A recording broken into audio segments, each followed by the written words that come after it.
First of all, I want to apologize. It took less than 24 hours, one explosive press conference on Sunday evening, and by Monday morning, Ruben Amorim was gone. The Portuguese coach, who arrived at Old Trafford just 14 months ago with the reputation as one of Europe's brightest managerial talents, had his reign ended not by a catastrophic defeat, but by his own words. After a 1-1 draw at Leeds, Amorim publicly called out Manchester United's hierarchy, demanding respect as a manager rather than simply a head coach, and telling Jason Wilcox to do his job. I came here to be the manager of Manchester United, not to be the coach of Manchester United. And that is clear. I know that my name is not Tuchel, is not Conte, is not Mourinho, but I'm the manager of Manchester United.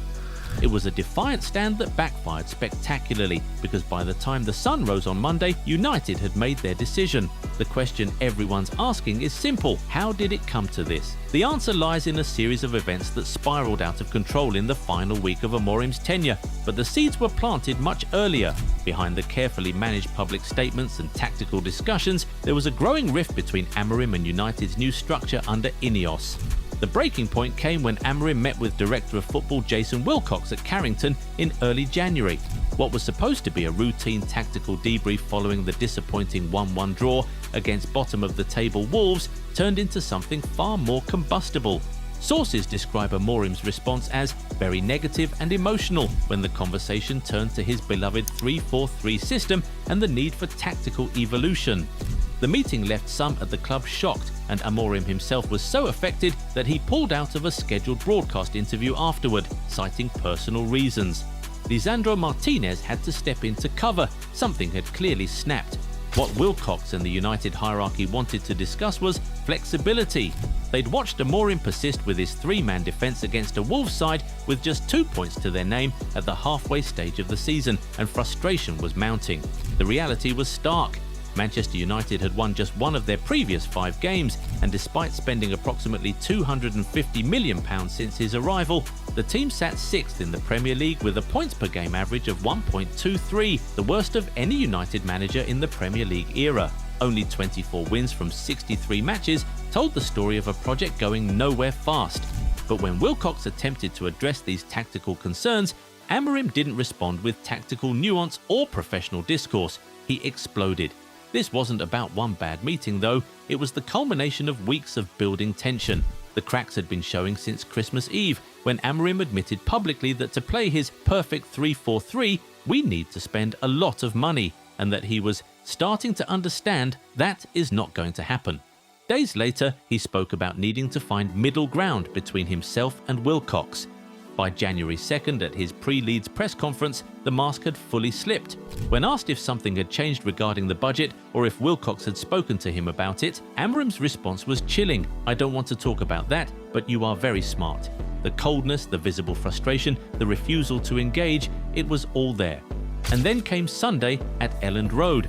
After the Leeds draw, Amorim delivered what would become his final public statement as Manchester United manager, and it was nothing short of extraordinary. "I came here to be the manager of Manchester United, not to be the coach of Manchester United," he declared. "I know my name is not Tuchel, Mourinho or Conte, but I'm the manager." It was a direct challenge to the hierarchy, a demand for authority that the modern football structure simply doesn't grant to head coaches anymore. He continued, stating he'd finish the job in 18 months or when the board decide to change, and made it clear he wouldn't quit. The message was unmistakable: back me or sack me. United chose the latter before sunrise the next day. But to understand why this happened, you need to look beyond one fiery week. Amorim's entire tenure was defined by an almost religious devotion to his tactical system, a 3-4-3 formation that brought him glory at Sporting Lisbon but proved disastrous at Old Trafford. He'd famously declared that not even the Pope could make him change his philosophy. That unwavering belief became his undoing because Manchester United's squad simply wasn't built for it. Players like Bruno Fernandes, naturally an attacking midfielder who thrives on high-risk creativity, were shackled into deeper positions in Amorim's double pivot. Amad Diallo, one of United's most exciting attacking prospects, was repurposed as a wing-back, forced to defend when his instincts screamed to attack. The system neutered United's best players, and Amorim couldn't see it, or worse, refused to accept it. There were brief moments when it looked like evolution might happen, He switched to a back four against Newcastle on Boxing Day, and United won 1-0. For a fleeting moment, it seemed like Amorim was finally adapting, that he'd read the room and understood the squad needed something different. But just 4 days later against Wolves, he reverted back to the 3-4-3, and United drew 1-1 against a team destined for relegation. That decision baffled everyone. It was the clearest evidence that Amorim's tactical stubbornness wasn't a strength. It was an anchor dragging the club down.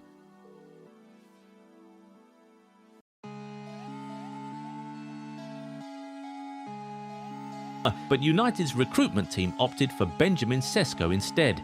When attempts to sign Antoine Semenyo from Bournemouth failed to materialise, Amorim felt abandoned. Convinced he wasn't getting the backing promised, United's hierarchy saw it differently. They'd already spent massive sums, £200 million in the summer alone, on players like Mbeumo, Cunha and Sesko. From their perspective, the plan was always to reinforce central midfield in the summer, not January, and Amorim knew this.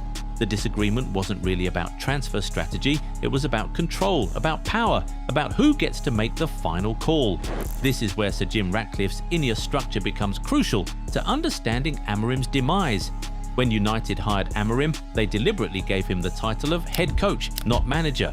This wasn't semantics, it was a deliberate shift in philosophy. Ratcliffe had installed Omar Barada as CEO and Jason Wilcox as director of football, specifically to create a modern structure where tactical decisions sit with the coach, but recruitment and broader football strategy belong to the executives. Ratcliffe himself had said in December that Ineos would decide what's your path and stick to your path, and the coach would have to play it.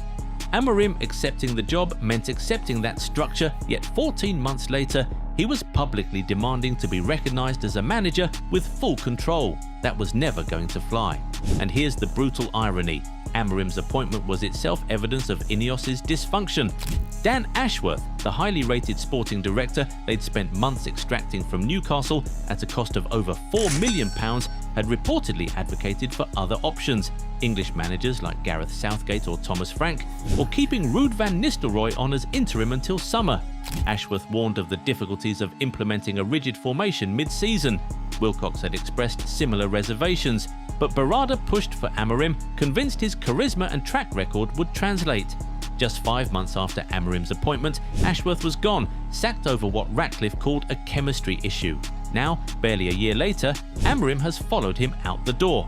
The financial carnage is staggering. United paid nearly £10.5 million to sack Erik ten Hag, over €4 million for the Ashworth saga, and €11 million to release Amorim from Sporting, plus compensation for his entire coaching staff.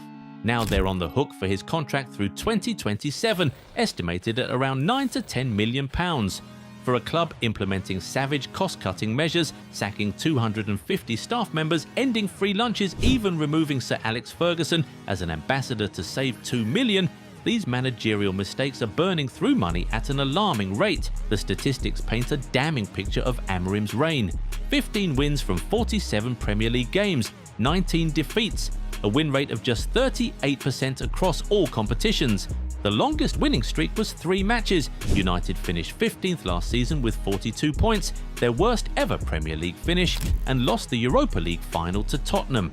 This season started with 7 points from 6 games, their worst start since 1992-93, and included a humiliating Carabao Cup exit to League Two side Grimsby Town. There were no mitigating circumstances, no excuses that held water. The project had failed comprehensively. What happens next is United's 7th managerial appointment since Sir Alex Ferguson retired in 2013, and it will define whether Ineos has learned anything from this disaster. Darren Fletcher takes temporary charge, but he's not considered a candidate for even the interim role through season's end. Names like Oliver Glasner are being mentioned for the summer, but the fundamental question remains: can Ratcliffe and his team identify the right person when their record so far includes extending Ten Hag only to sack him months later, hiring and firing Ashworth in 5 months, and watching Amorim implode after just over a year?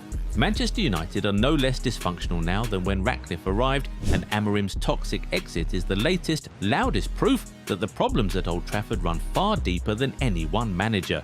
Do you think United can turn the situation around? Let us know in the comments. Remember to leave a like on the video if you enjoyed it and subscribe to the channel.